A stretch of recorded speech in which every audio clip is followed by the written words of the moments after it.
warahmatullahi wabarakatuh.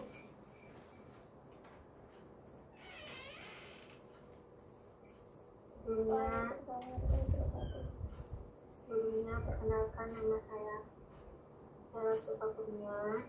Di sini saya perwakilan dari kelompok 1 kelas B untuk menjelaskan, mempresentasikan tentang asuhan keperawatan Bronco Malaysia. Kelompok 1 yang anggotanya adalah saya sendiri, Ella Sukakurnia, Nini Sapitri, Tasya Dwi Febriana, Fatimah, Marta Anggraini, dan Putri Wulan Main. Definisi: Malaysia nafas kongenital adalah salah satu dari beberapa penyebab obstruksi saluran udara irreversibel pada anak-anak. Tetapi kejadian pada populasi umum tidak diketahui. Malaysia nafas berat pada manusia berhubungan dengan sindrom tertentu, biasanya diambil dan didiagnosis awal masa bayi. Tetapi informasi tentang tutur klinis anak dengan Malaysia primer sering didiagnosis hanya kemudian di masa kecil langka. Itu menurut dari Berdiansyah 2017. Bronco Malaysia adalah kelemahan pada kardiaku atau tulang rawan pada dinding paru, sehingga lendir tidak dapat dikeluarkan saat akan batuk yang menyebabkan batuk akan lebih lama. Lalu bunyi saat nafas, sesak nafas, mudah lelah ketika aktivitas, pipi biru pada anak, serta sering mengalami infeksi paru.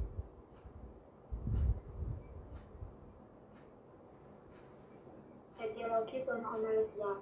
Bronco Malaysia paling sering terjadi pada saat lahir dan hingga saat ini tidak diketahui mengapa tulang rawan tidak terbentuk dengan baik. Malaysia kongenital, saluran udara besar adalah salah satu dari beberapa penyebab obstruksi saluran nafas irreversibel pada anak-anak, dengan gejala bervariasi dari pneumonia berulang dan infeksi saluran udara bawah berulang untuk dyspnea berat dan insufisiensi pernapasan. Bronco Malaysia lebih sering muncul dengan tracheomalacia dibandingkan tuberkulosis yang terisolasi. Bronco Malaysia terlihat dominan di sisi kiri dibandingkan dengan kanan. Pengobatan sering konservatif karena banyak dari anak-anak ini akan membaik ketika saluran udara mereka matang dan tumbuh dengan berjalannya waktu. Selain itu, perawatan bedah dari sumber kompresi eksternal, seperti dengan aortopexy, dapat membantu. Stent juga dapat digunakan seperti yang didiskusikan dengan Bronco Malaysia. Tetapi, mereka memiliki komplikasi termasuk caut. Penghilangan yang sulit membutuhkan jaringan granulasi. Bronco Malaysia sekunder terjadi dari kompresi eksternal oleh struktur jantung berbesar atau anomali vaskular mirip dengan tracheomalacia sekunder. Bronco Malaysia juga dapat dikaitkan dengan emfisema locus congenital yang menyebabkan hiperlinfasi pada jaringan yang terkenal. Klasifikasi Bronco Malaysia. Yang pertama, Bronco Malaysia primer. A. Disebabkan oleh defisiensi pada ginger kartulago. B. Diklasifikasikan sebagai kongenital. Yang kedua, Bronco Malaysia sekunder. A. Merupakan kelainan dapat atau bukan kongenital. Yang ketiga, disebabkan oleh kompresi ekstensif atau luar, dapat dari pelebaran pembuluh darah, jinjing vaskular, atau pista bronkogenik. Tanda dan gejala Bronco Malaysia. Tanda dan gejala Bronco Malaysia antara lain: yang pertama, batuk dengan suara berisik atau seperti alat musik tiup atau breathing, sesak nafas. Yang kedua, sesak nafas. Yang ketiga, infeksi pada saluran nafas bawah berulang.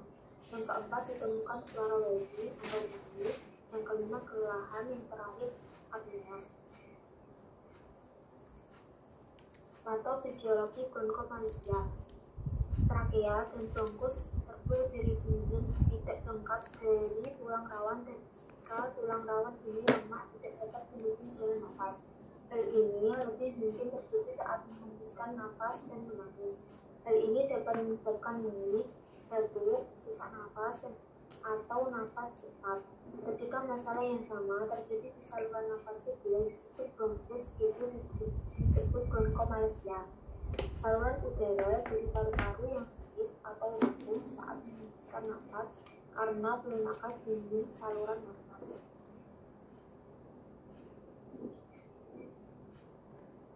Yang selanjutnya, ini adalah pathway dari bronkomalacia.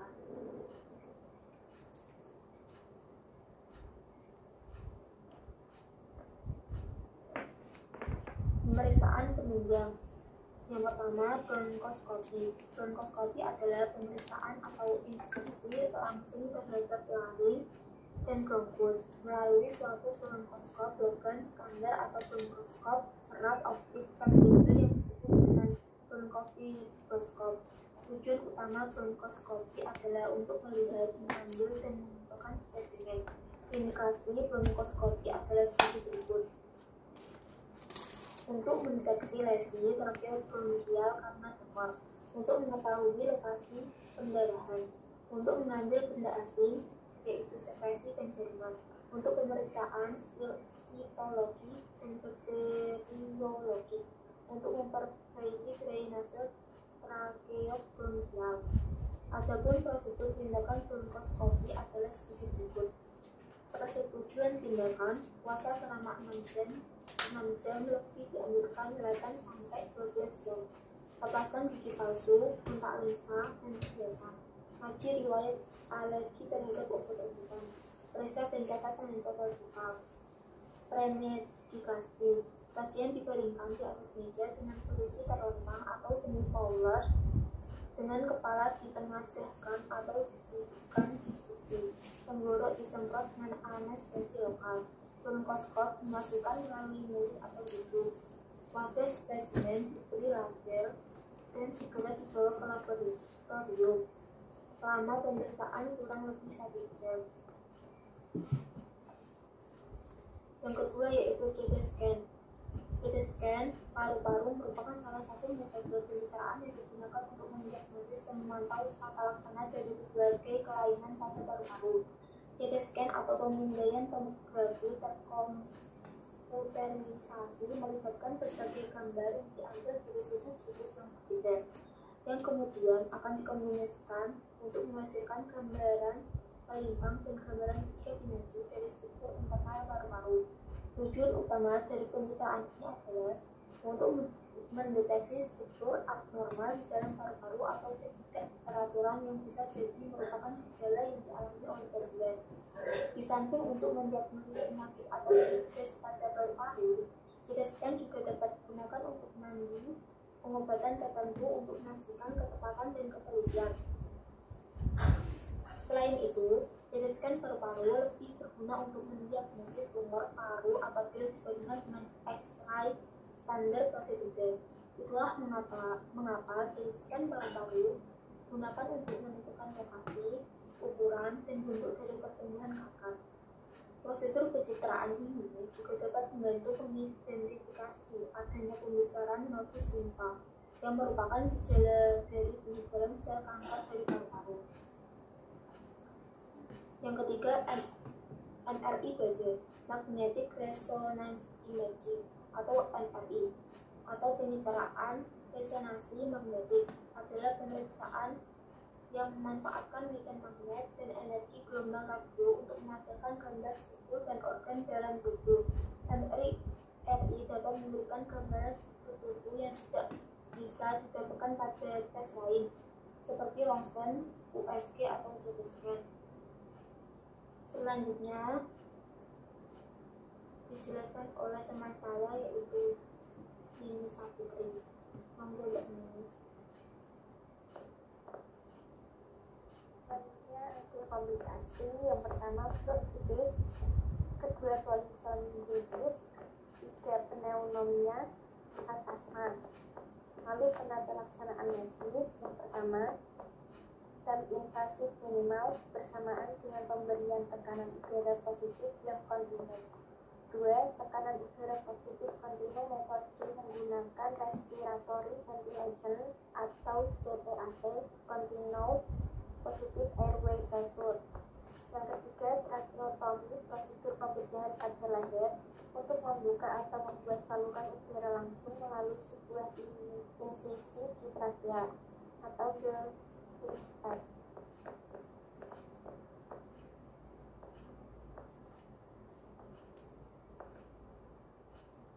Selanjutnya ada pengajian identitas, pasien, nama, jenis kelamin, umur, agama, status perkawinan, pekerjaan, pendidikan terakhir, alamat, nomor CM, tanggal masuk rumah sakit, diagnosa medis. B. Penanggung jawab, nama, umur, pendidikan, pekerjaan, alamat, nomor telepon. Lalu riwayat kesehatan. Riwayat perawatan. Yang pertama, keluhan utama. A. Keluhan atau gejala apa yang menyebabkan pasien berobat atau keluhan. B. Saat awal dilakukan pengajian pertama kali. C. Karakteristiknya. D. Waktunya. Yang kedua, riwayat penyakit sekarang. 3. Riwayat penyakit masa lalu. Riwayat kesehatan keluarga. Pengkajian pola fungsi organ. Yang pertama, persepsi terhadap kesehatan dan manajemen kesehatan. 2. Pola aktivitas dan latihan. 4. Pola nutrisi metabolik. 5. Pola eliminasi. 6. Pola konsep diri. Pemeriksaan fisik. A. Keadaan umum. B. Pemeriksaan secara iskemik. Ada 1. Kepala, mata, hidung, telinga, mulut, bentuk dan ukuran kepala. 2. Leher. 3. Dada, paru dan jantung. Yang keempat, abdomen. Yang kelima, genitalia. Yang keenam, anus dan rektum. Yang ketujuh, ekstremitas.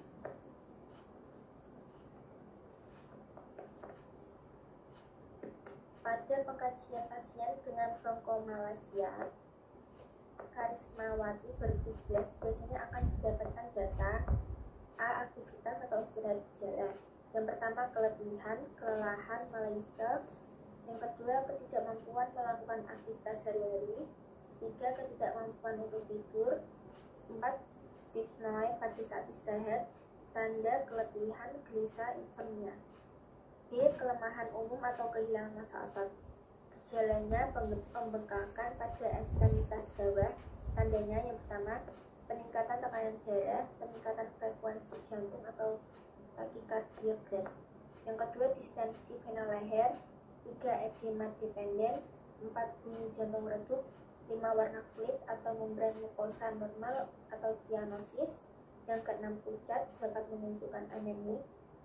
Yang ketujuh, integritas ego. C. Integritas ego. Gejalanya yang pertama, peningkatan faktor resiko.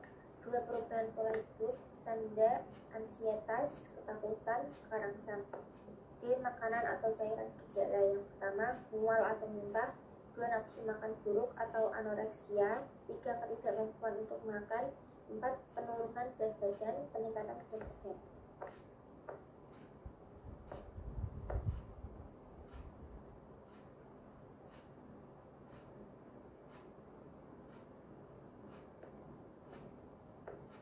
Tandanya yang pertama, tuber kulit buruk. 2. Edema dependen. 3. Berkeringat. 4. Penurunan berat badan. 5. Palpitasi abdomen. E. Higien gejala. Gejalanya penurunan kemampuan atau peningkatan kebutuhan, tanda kebersihan buruk, bau badan. F. Pernafasan gejala. Yang pertama, batuk basi. 2. Episode batuk terus menerus, tandanya yang pertama, pernafasan bisa cepat. 2. Penggunaan otot bantu pernafasan. 3. Bunyi nafas ronki atau wheezing.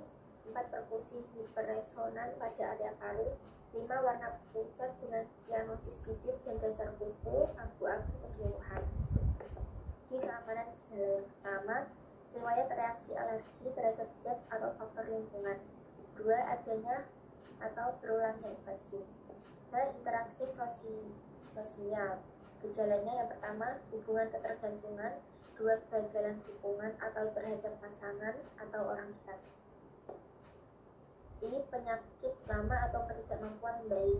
Tandanya ketidakmampuan untuk mempertahankan suara karena distres pernapasan.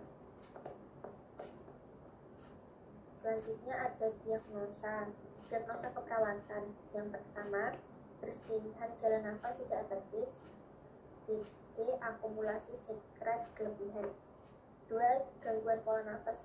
BD, kompensasi pemenuhan oksigen dengan peningkatan frekuensi pernapasan. 3. Gangguan pertukaran gas. BD, dilatasi pembuluh darah. 4. Resiko kekurangan volume cairan. BD, hipertermi dan peningkatan metabolisme tubuh. 5. Intoleransi aktivitas. BD, fatigue atau kelemahan. 6. Kesiapan meningkatkan coping keluarga.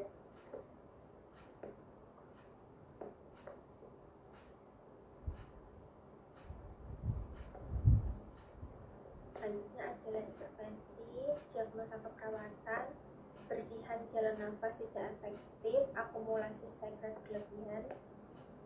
6. Respiratory status ventilation, airway patency kriteria. Hasil yang pertama menunjukkan jalan nafas yang paten, klien tidak merasa tersedih, irama nafas, frekuensi nafas dalam rentang normal, tidak ada suara nafas abnormal. Yang kedua, mampu mengidentifikasi dan mencegah faktor yang dapat menghambat jalan nafas.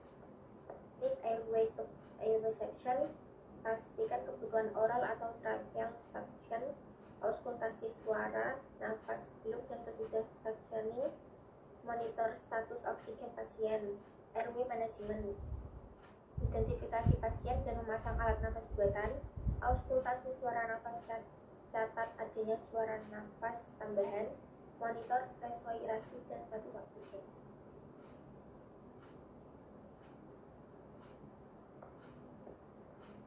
Selanjutnya, gangguan pola nafas, BD, kompensasi pemenuhan oksigen dengan peningkatan frekuensi pernapasan. Nok, vital sign, status tanda-tanda vital dalam rentang normal, nadi pernapasan.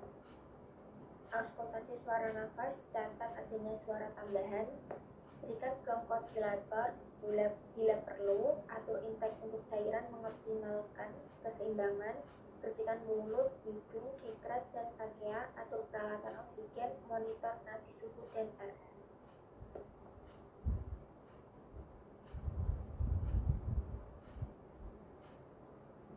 Selanjutnya, gangguan pertukaran gas, BD, dilatasi pembuluh darah. Need ventilation, vital sign, status memelihara kebersihan paru-paru dan bebas dari tanda-tanda distress, overnafas, PPP dalam rentang normal. Auskultasi suara nafas, catat adanya suara tambahan, berikan bronchodilator bila perlu, atur intake untuk cairan mengoptimalkan keseimbangan, bersihkan mulut, hidung, sekret, dan trachea, atur peralatan oksigen, monitor nadi suhu dan RH. Selanjutnya, resiko kekurangan volume cairan, BD, hipertermi dan peningkatan metabolisme tubuh. Fluid balance, hydration, nutritional status, fluid intake, mempertahankan urine output sesuai dengan usia, GB, BJ, urin normal, HT normal. PTV normal, tidak ada tanda-tanda dehidrasi, elastisitas turgopulsain, membran mukosa lembab, tidak ada rasa haus yang berlebihan. Selanjutnya, intoleransi aktivitas BD, fatigue atau kelemahan. Energy conservation, activity toleransi, self-care, level kelemahan. Kolaborasi dengan tenaga rehabilitasi medik dalam merencanakan terapi yang tepat. Lalu, kesiapan meningkatkan coping keluarga.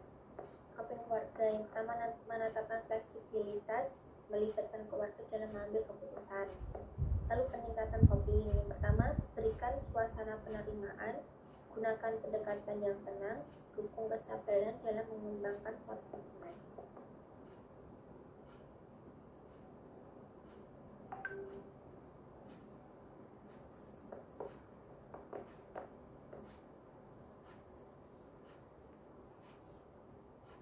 Terakhir adalah daftar pustaka.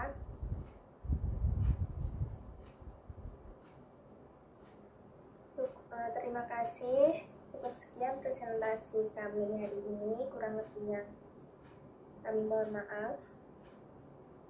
Apabila ada yang ingin ditanyakan, bisa ditanyakan langsung atau lewat room chat.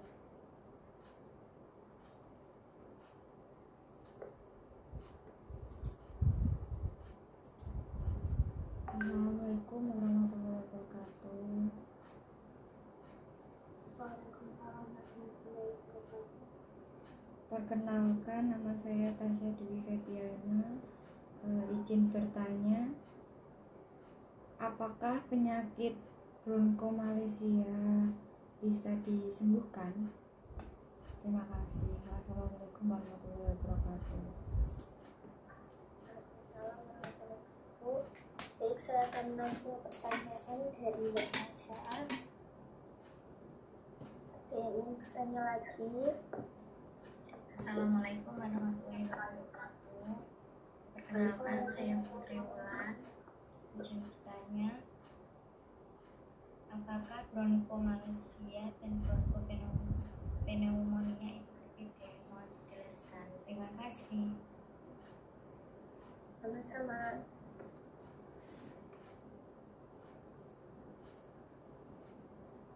Ya, teman-teman, tidak ada yang bertanya lagi.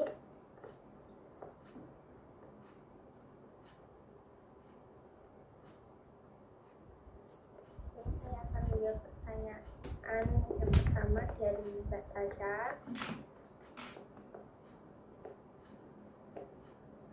Pertanyaannya adalah,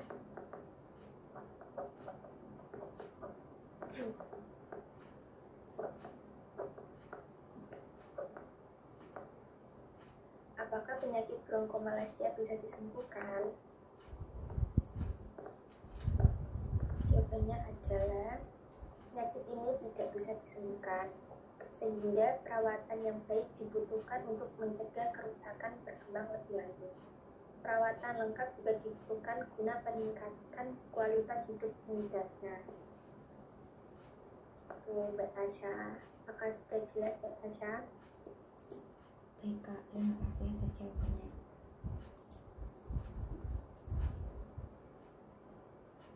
Baik, yang kedua, saya akan menjawab pertanyaan dari Mbak Putri. Pertanyaannya adalah, apakah bronkomalacia dan bronkopneumonia itu berbeda? Jawabannya, bronkopneumonia adalah infeksi yang masuk ke paru, sedangkan bronkomalacia adalah kelainan di paru yang dapat terjadi karena faktor bawaan ataupun riwayat cedera paru dan infeksi paru berkepanjangan. Mbak Putri, apakah sudah jelas? Baik Kak, sudah. Terima kasih. Sama-sama.